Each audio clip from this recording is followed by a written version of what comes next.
Assalamualaikum warahmatullahi wabarakatuh. Alhamdulillahirabbil alamin wa bihi nasta'in ala umuri dunya waddin. Asyhadu an la ilaha illallah wa la syarikalah wa asyhadu anna Muhammadan abduhu wa rasuluh. Puji syukur kehadirat Allah Subhanahu wa taala dan bersalawat kepada Nabi Muhammad sallallahu alaihi wasallam. Saya Ahmad Hanif selaku moderator dan ini adalah rekan-rekan saya yaitu Saya Rahmi Riza Putri, saya Atailah Hidayat, saya Kesi Fitriani, saya Sylvia, saya Nisri Wulandari, saya Yudi Saputra. Kami dari kelompok 1 akan mempresentasikan materi yang berjudul Hakikat dan Fungsi Bahasa. Pertama yaitu hakikat bahasa yang akan dibacakan oleh saudara Yogi Saputra. Kepada saudara Yogi Saputra dipersilakan. Hakikat bahasa.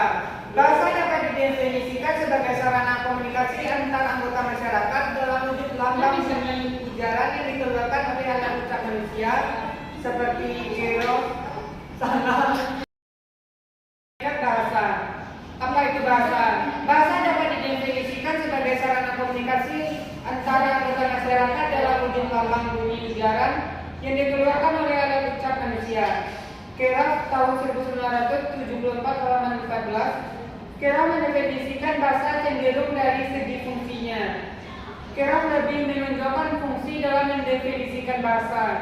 Sebaliknya substansinya, NASA dalam buka tahun 1994 halaman 4 mengemukakan bahwa bahasa itu mencakup 3 hal. Yang pertama, bahasa itu bekerja sebagai atau secara sistematis.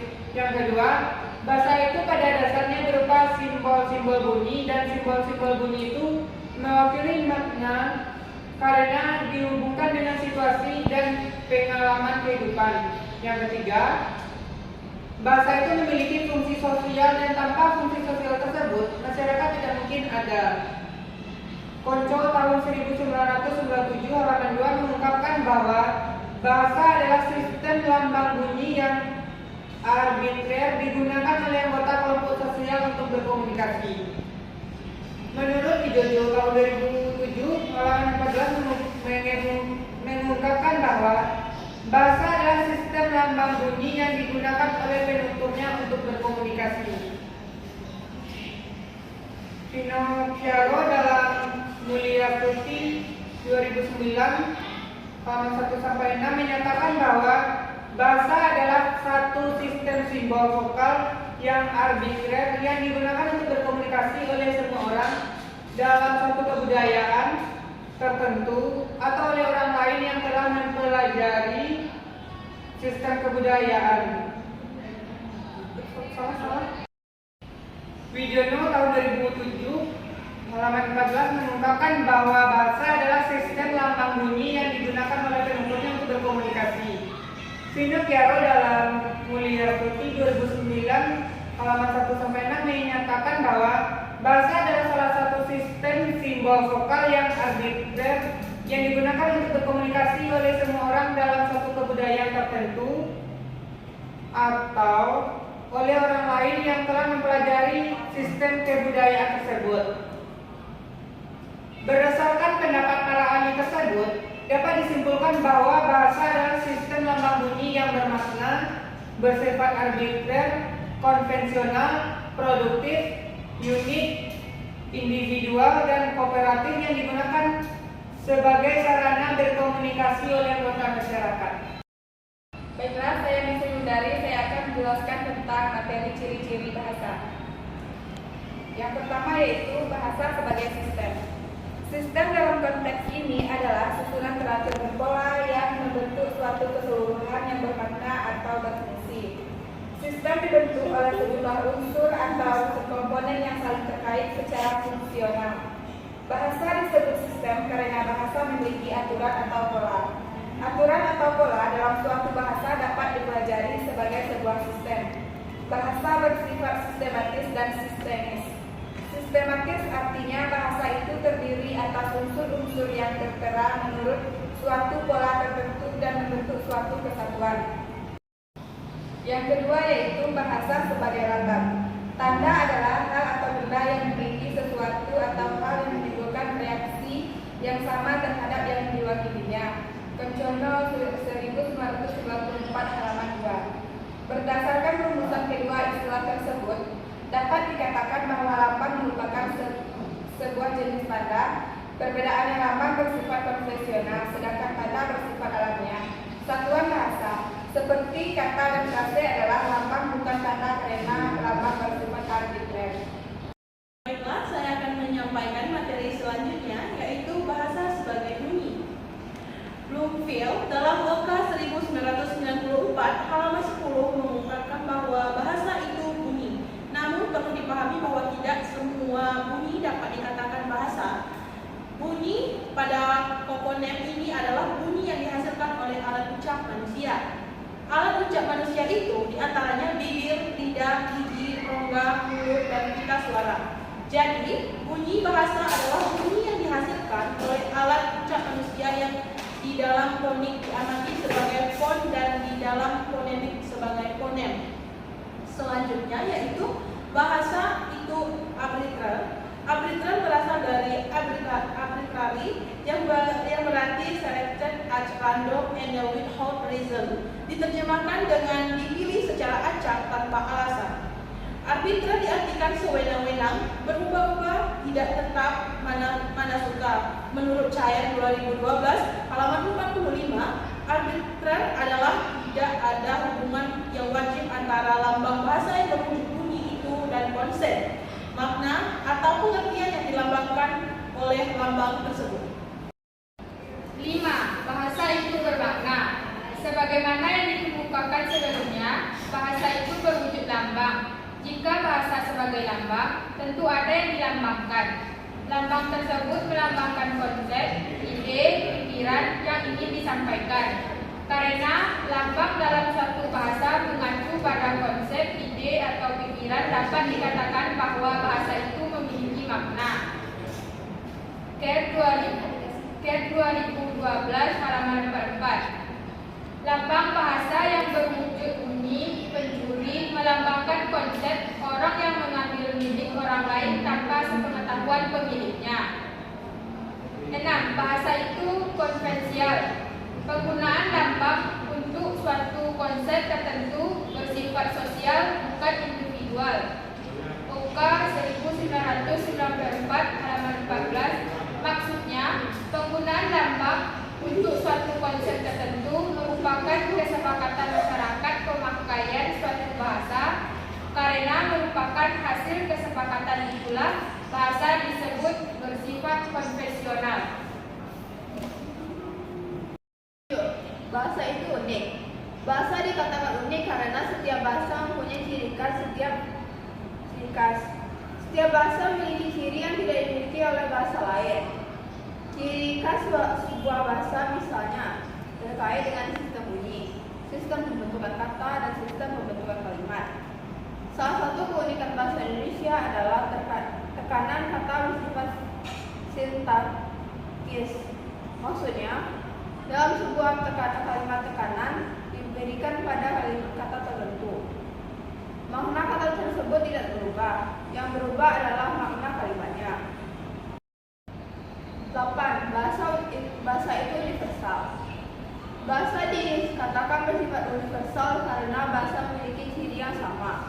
Maksudnya, ada ciri-ciri yang sama yang dimiliki oleh setiap bahasa dunia. Ciri-ciri yang universal ini tentunya merupakan unsur bahasa yang paling umum. Ciri-ciri yang dapat dikatakan dengan ciri yang dimiliki oleh bahasa lain dengan kata lain, ciri-ciri yang berlaku pada semua bahasa. Cair 2012 halaman 52. 9. Itu bahasa itu produktif. Bahasa dikatakan produktif karena dengan unsur-unsurnya yang terbatas, pemakaian bahasa dapat menghasilkan satuan bahasa yang jumlahnya tidak terbatas. Dengan pola-pola dan lambang bahasa yang terbatas, pemakaian bahasa dapat mengkreasikan hal-hal baru melalui bahasa. OKAS 1994 halaman 20.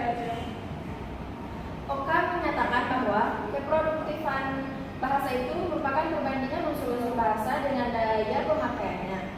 Dari unsur-unsur yang terbatas, bahasa dapat digunakan secara tidak terbatas oleh pemakaiannya. Yang 10 itu bahasa itu bervariasi.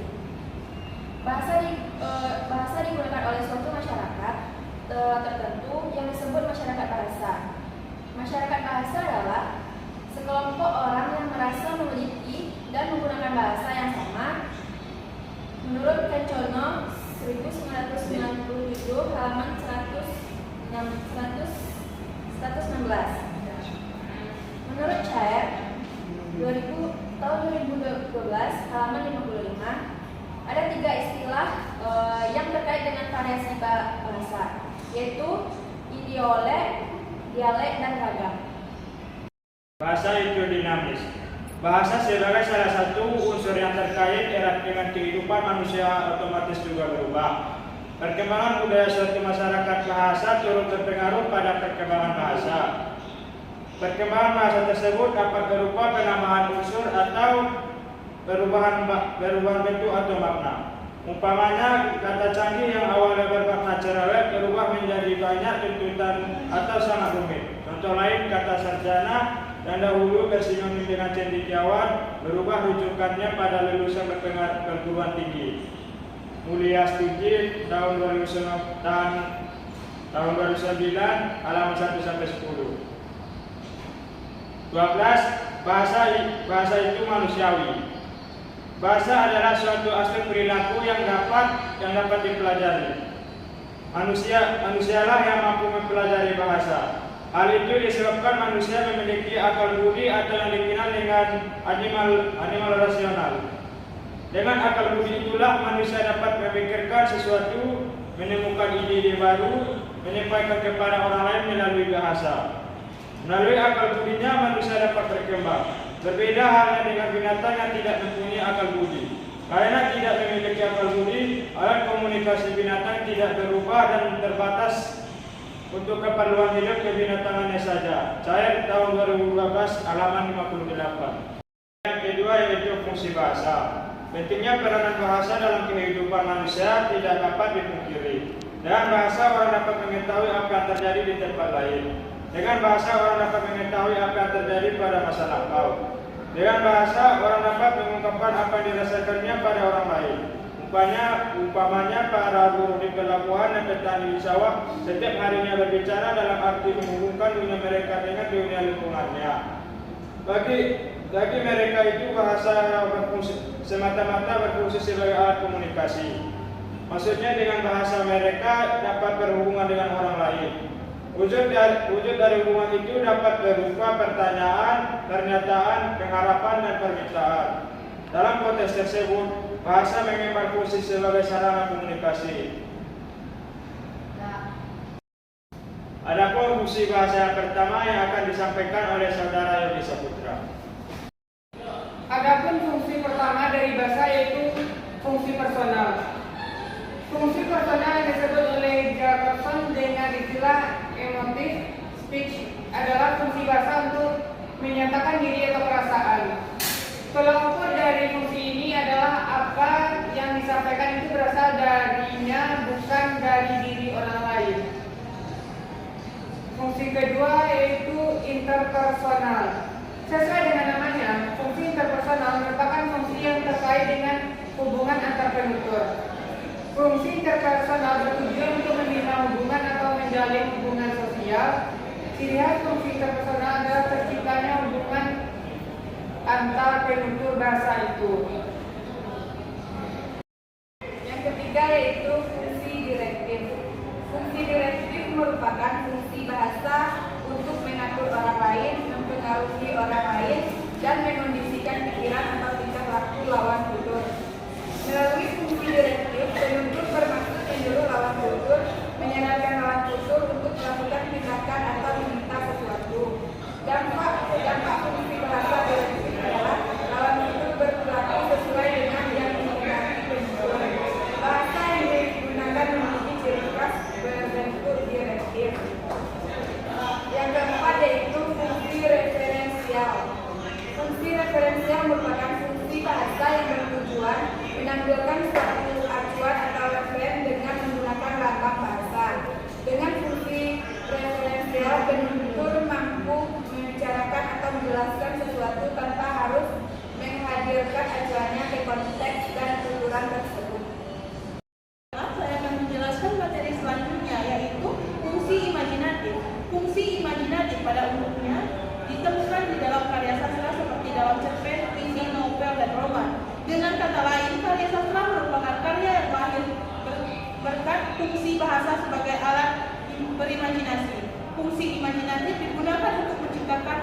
dengan berimajinasi.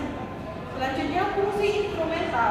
Fungsi imajinasi merupakan fungsi bahasa untuk mengatur lingkungan agar terciptanya situasi atau peristiwa tertentu. Umpamanya, seseorang memiliki rumah mengatakan kepada tamunya, silakan masuk atau masuk bang.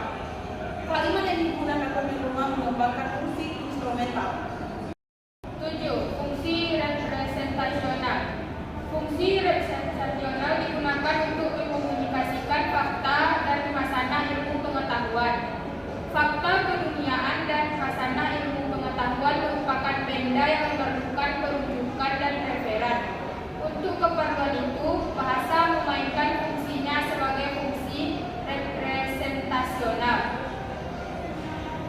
8. Fungsi interaksional.